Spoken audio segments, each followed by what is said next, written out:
Got out and rode the Paluxy-Bosque loop today. For July in Texas, the weather was about as nice as you could ask for this time of year.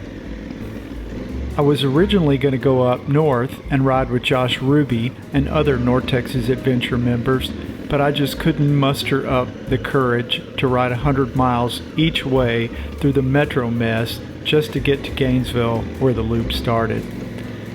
I live southwest of Dallas by about 20 miles, so heading towards the hill country is my go-to for local adventures.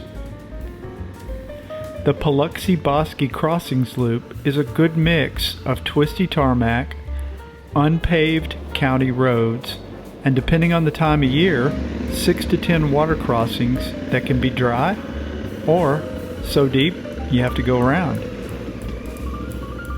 Normally in July they're dry, but it hasn't been typical weather lately. We've had some rain, so some of the crossings had water. Sweet!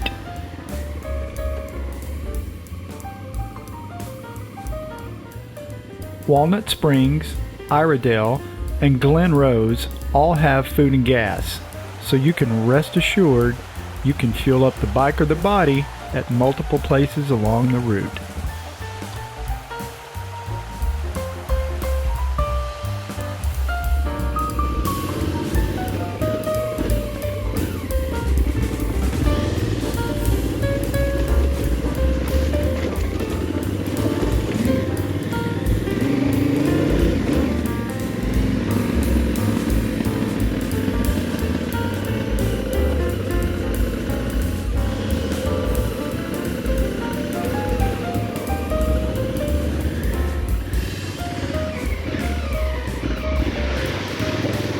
The track for this loop is in our files sections of North Texas Adventure Riders Facebook group.